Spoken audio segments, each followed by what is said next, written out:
let my sister-in-law use my pool every summer for her kids' parties. When I asked to borrow her tent for camping, she sneered, "Get your own damn stuff, you're pathetic." My mother-in-law laughed, "Beggars can't be choosers." My husband added, "Stop being such a mooch." I returned from my trip to find my pool drained and damaged. Her note said, "Pool parties are over, maybe this will teach you not to be such a worthless leech." I simply said nothing, but what I did next left both their faces pale. Let me start by saying I never thought I'd be writing this story. 3 months ago, I was the family pushover, the one who always said yes, always accommodated, always put everyone else's needs before my own. Today, I'm someone completely different. What happened changed not just my relationship with my husband's family, but my entire perspective on standing up for myself. My name is Elisa, and I've been married to my husband David for 8 years. We live in a beautiful suburban home with a gorgeous in-ground pool that we had installed 4 years ago. It wasn't cheap. We spent nearly $40,000 on it, including the deck, landscaping, and safety features. But it was worth every penny for the joy it brought us during those hot summer months. David's sister Cassidy has 2 kids, Daniela, 7, and Tyler, 9, and from the moment our pool was finished, she made it clear she expected full access. At first, I didn't mind. Family is family, right? The kids were adorable, and I enjoyed watching them splash around and have fun. What started as occasional weekend visits quickly became a regular summer routine.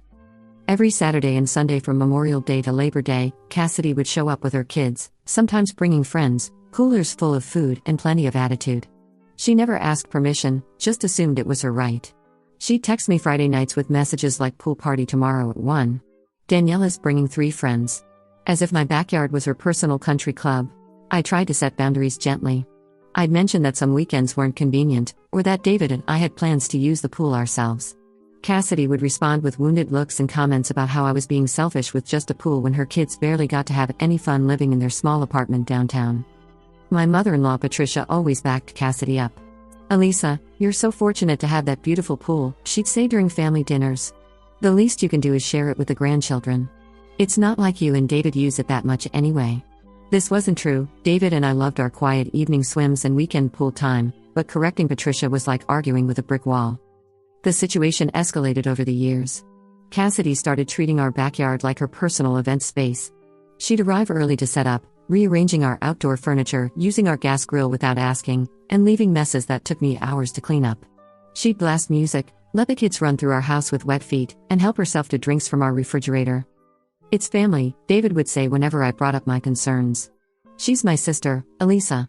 The kids love coming here, and it makes Mom happy to see them having fun. Don't be so uptight about it." The breaking point came this past July. David and I had been planning a camping trip to Yellowstone for months. We'd booked campsites, taken time off work, and I was incredibly excited for our first real vacation in 2 years. The only thing we needed was a tent large enough for 2 people and our gear. I remembered that Cassidy had bought a beautiful 4-person camping tent the previous summer. She'd posted pictures on Facebook of one camping trip with the kids, then never used it again. It was perfect for what we needed, and I figured she'd be happy to lend it to us since we'd been so generous with our pool for 4 years. I called Cassidy on a Tuesday evening, explaining our trip and asking if we could borrow her tent. The silence on the other end of the line stretched so long I thought she'd hung up. "Are you serious right now?" Cassidy finally said, her voice dripping with disbelief. "What do you mean?" I asked, genuinely confused. "You're asking me to lend you my expensive camping gear?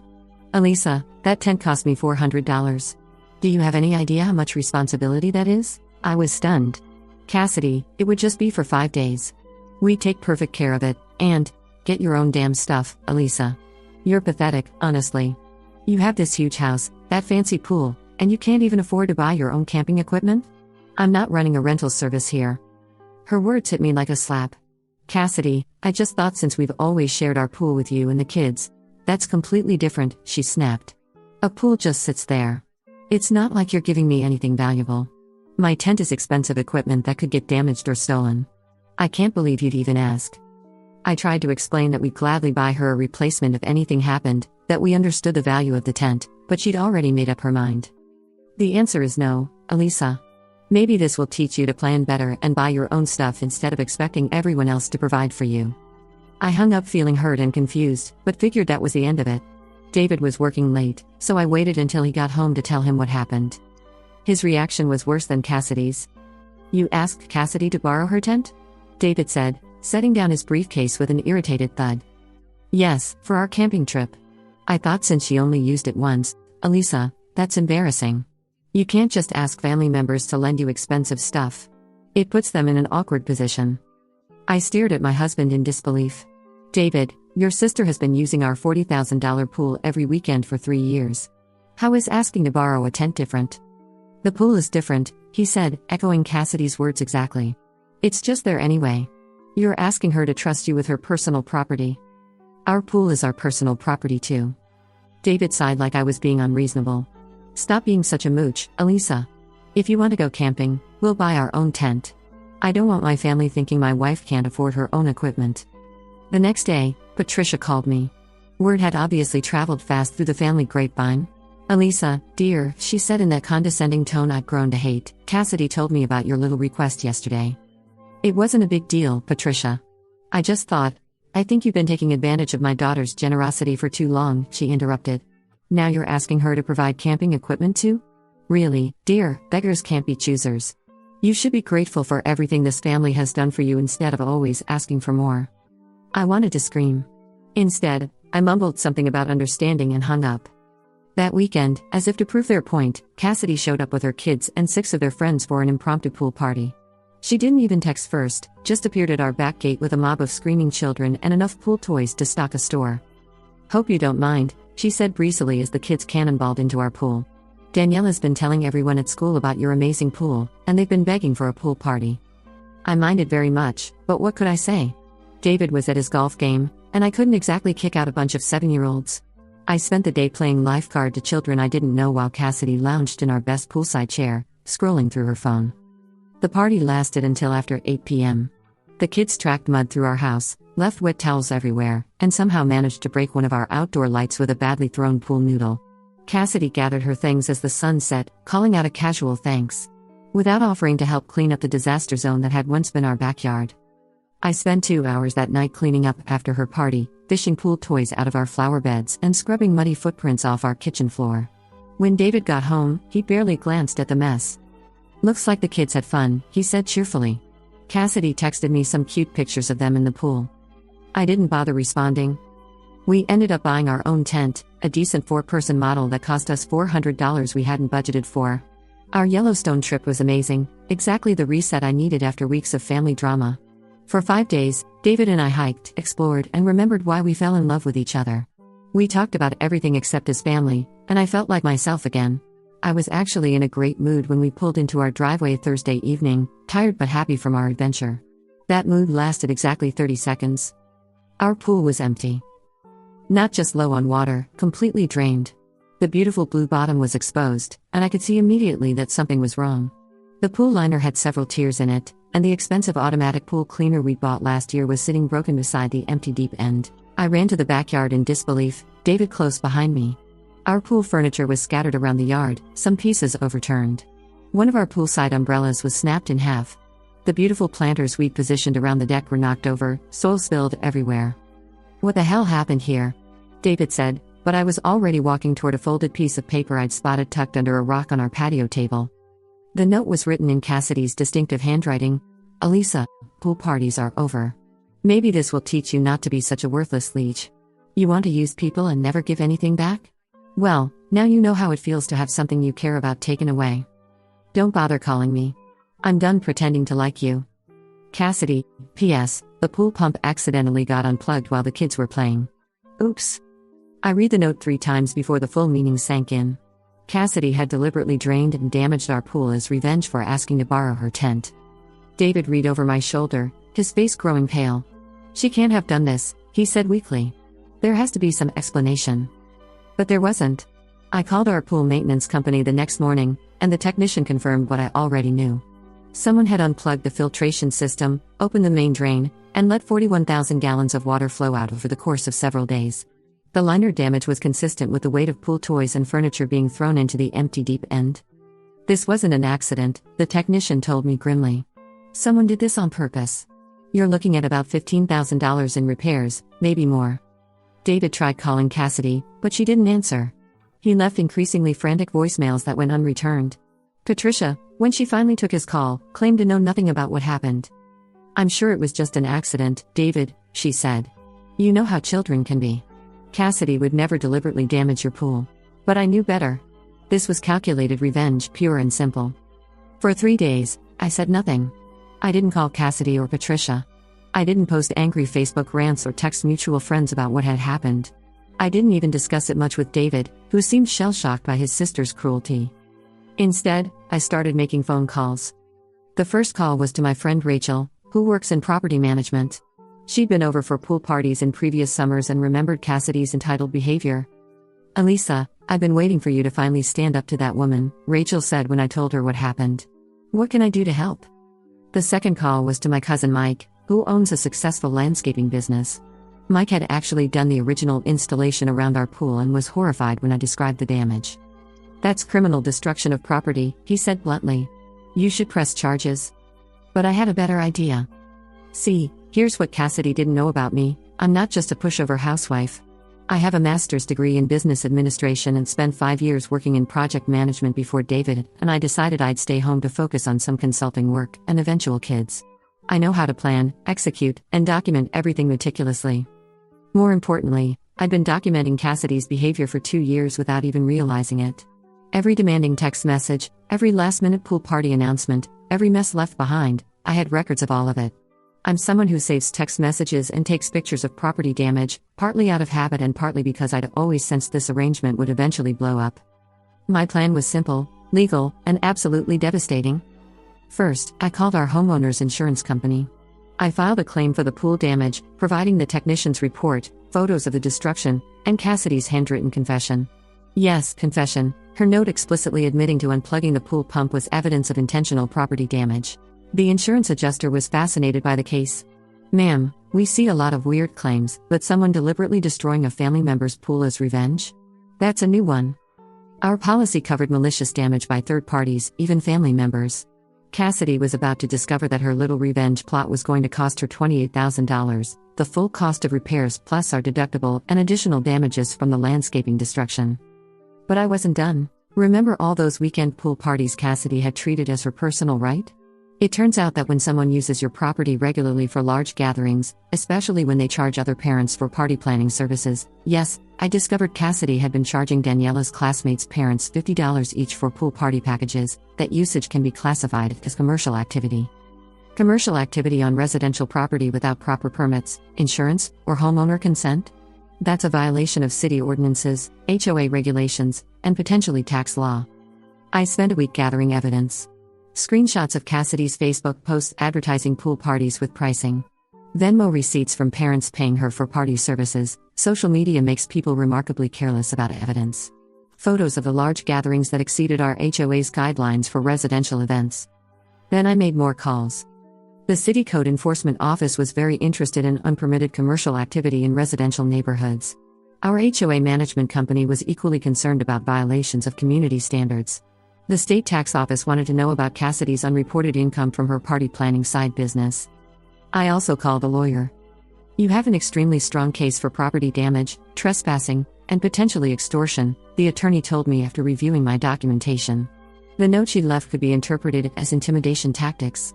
I'd be happy to send a demand letter. But the most important call I made was to David's uncle Robert, who happens to be the family patriarch and a retired judge.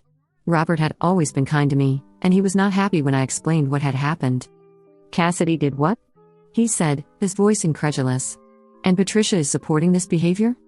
Robert had never approved of Cassidy's entitled attitude or Patricia's enabling.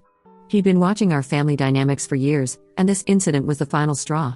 "Elisa, I want you to know that what happened to you is completely unacceptable," he said firmly. "Give me a few days to make some calls." 2 weeks after we returned from camping, Cassidy called me for the first time since the pool incident. "Elisa," she said, her voice tight with panic, "I just got a bill from your insurance company for $28,000. This is a mistake, right?" "No mistake," I replied calmly. "That's the cost of repairing the damage you caused to our pool." "I didn't cause $23,000 in damage. That's insane. The insurance adjuster's report says otherwise.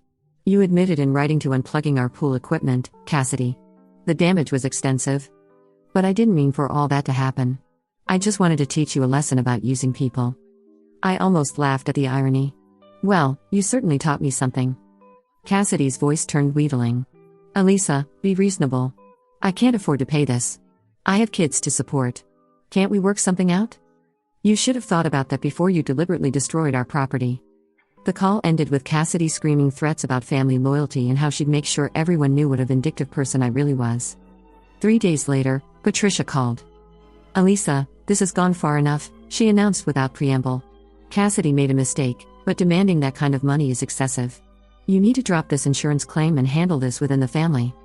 Patricia, your daughter committed a crime? She destroyed our property as revenge and left a note confessing to it. The insurance company isn't asking my opinion on whether to pursue reimbursement. But $28,000 is exactly what it costs to repair the damage she caused. If Cassidy couldn't afford the consequences, she shouldn't have committed the crime. Patricia's tone turned icy. I hope you realize you're destroying this family over money. David will never forgive you for going after his sister like this. But she was wrong about David. My husband had spent 2 weeks watching me handle the situation with calm professionalism while his family fell apart, and something had shifted in his perspective.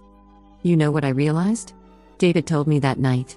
In 8 years of marriage, I've never once seen my family treat you with real respect. They've used you, taken advantage of your kindness, and now they're angry that there are finally consequences. The real turning point came when Robert called a family meeting. The entire extended family gathered at Robert's house on a Sunday afternoon, something that only happened for major holidays or emergencies. Cassidy arrived looking defiant, Patricia seemed nervous, and David and I sat quietly while Robert addressed the room. I've been hearing some disturbing things about recent events, Robert began, his judge voice commanding immediate attention. I want to make sure everyone understands exactly what happened and what the consequences will be. Robert had done his homework. He'd spoken to the insurance adjuster, reviewed the evidence I'd provided, and consulted with colleagues about the legal implications of Cassidy's actions. Cassidy, he said, fixing his niece with a stern look, you committed felony property damage. You caused $23,000 in damage to your brother's home as revenge for a personal slight. You left written evidence of your crime. In my courtroom, this would be an open and shut case. Cassidy tried to interrupt, but Robert held up a hand. You also operated an unlicensed business on David and Elisa's property without their knowledge or consent, violating city ordinances and potentially committing tax fraud. Elisa has evidence of your commercial activity spanning 3 years. The room was completely silent. Patricia, Robert continued, your enabling of this behavior and your attempts to pressure Elisa into dropping legitimate legal claims could be considered intimidation. I'm disappointed in both of you. Robert turned to address the entire family. Elisa has been generous to a fault for years. She opened her home to us, provided entertainment for the children, and asked for nothing in return except basic respect. Instead of showing gratitude, some of you treated her kindness as weakness and her generosity as obligation. Cassidy's face was pale, but she wasn't done fighting. This is ridiculous. It's just family drama, not some criminal case. $23,000 in property damage is not family drama, Robert replied coldly. It's a crime. Elisa would be within her rights to press criminal charges in addition to the civil reimbursement. That's when I spoke up for the first time. I'm not interested in sending Cassidy to jail, I said quietly. But I am done being treated like a doormat by people who should respect me as family. I looked directly at Cassidy. You have 30 days to arrange payment for the insurance claim. If you can't pay the full amount, we can discuss a payment plan. But the debt will be paid. Cassidy started to object, but I continued. Additionally, you're no longer welcome on our property. Ever.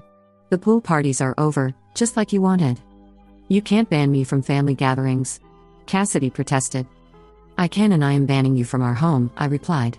David can visit you anywhere else, but you've proven you can't be trusted to respect our property. Patricia was furious. Elisa, this is extreme. She's family. Family members don't deliberately destroy each other's property and leave threatening notes, I said. Cassidy made her choice when she decided revenge was more important than relationship. The meeting ended with most of the family in stunned silence.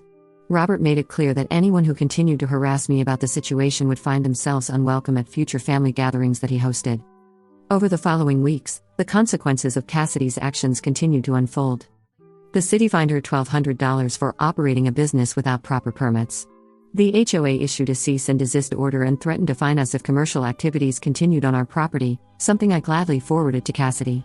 The state tax office opened an investigation into her unreported income. Most importantly, the family dynamics shifted permanently. David's brother Mark, who had been neutral in family conflicts, reached out to apologize for his wife Patricia's behavior and to express support for our position. Several cousins who had witnessed Cassidy's entitled behavior over the years privately told us they were glad someone had finally stood up to her. Robert hosted a family barbecue at his house and made a point of publicly thanking me for all the years of gracious hospitality I provided to the family. The message was clear: Robert was taking sides, and his side carried a lot of weight in family politics. Cassidy, meanwhile, was scrambling to manage the financial and legal consequences of her revenge plot. She had to take out a loan to pay the insurance claim, and the stress of the situation led to several explosive family arguments where she demanded that everyone support her against me. Most family members refused to get involved. A few tried to play peacemaker, suggesting we should move past this for the sake of family unity, but Robert shut down those efforts quickly. Actions have consequences, he told anyone who suggested we should just forgive and forget. Cassidy chose to commit a crime against her brother's wife. The consequences are entirely her responsibility. The most satisfying moment came 6 weeks after the pool incident. Cassidy called David, not me, crying and begging him to convince me to drop all this legal stuff.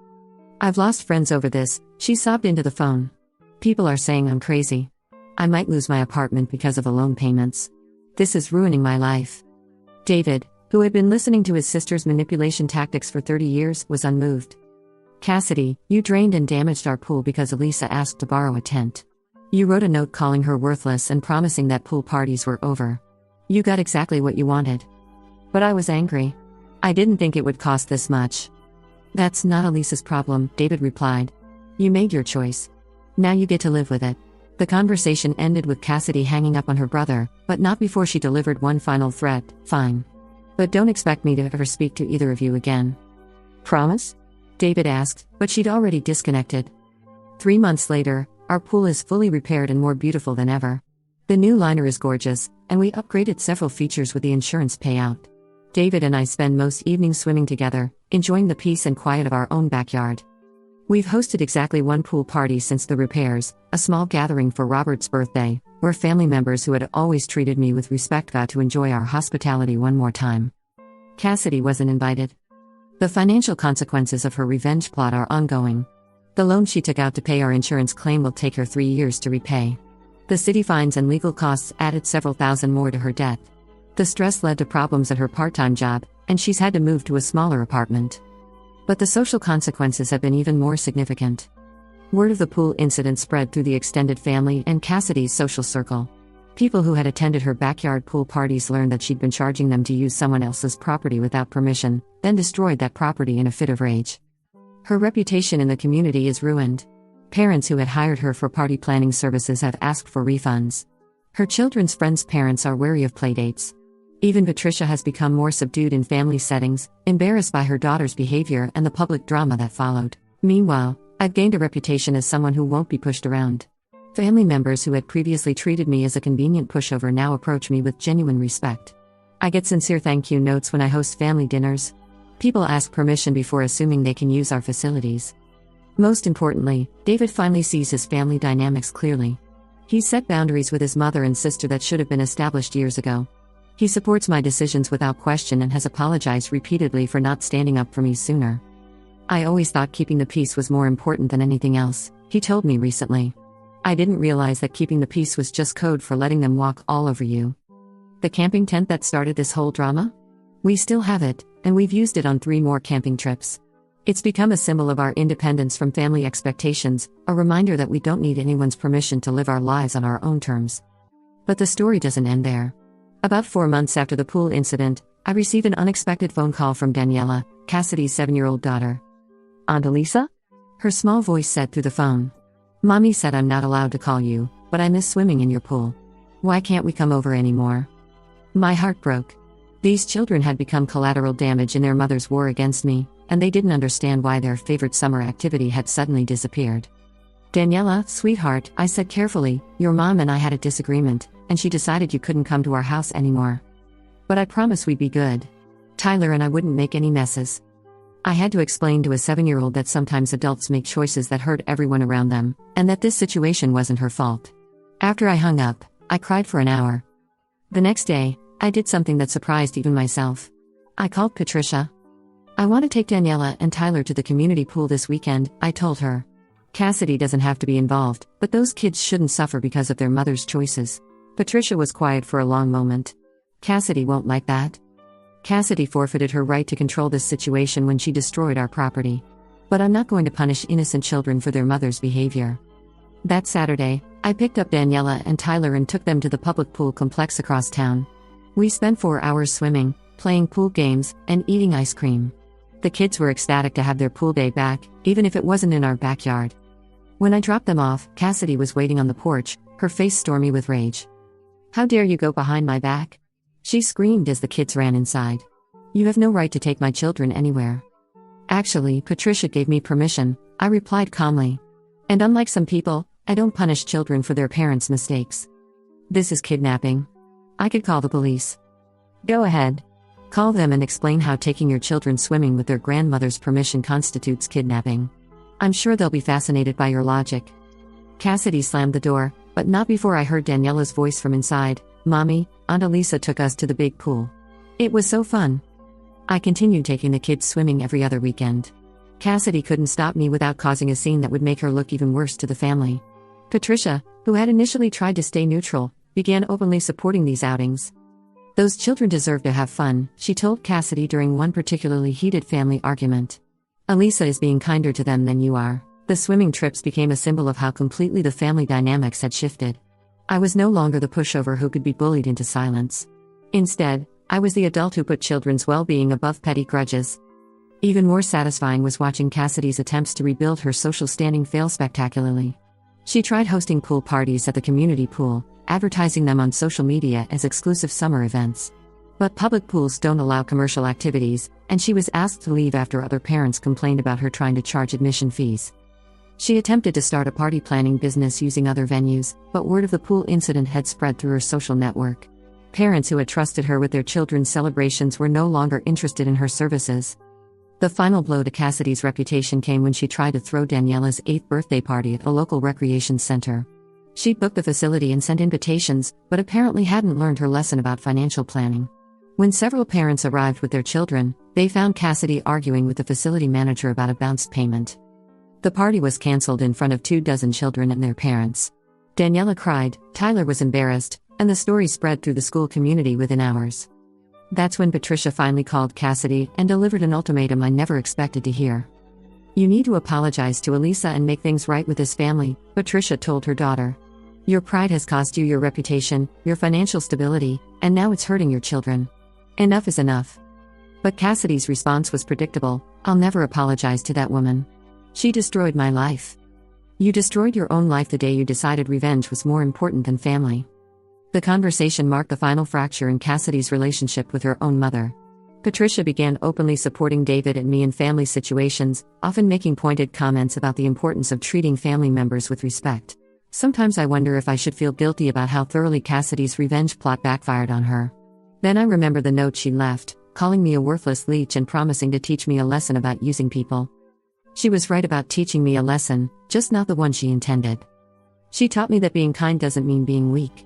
She taught me that family relationships require mutual respect to function.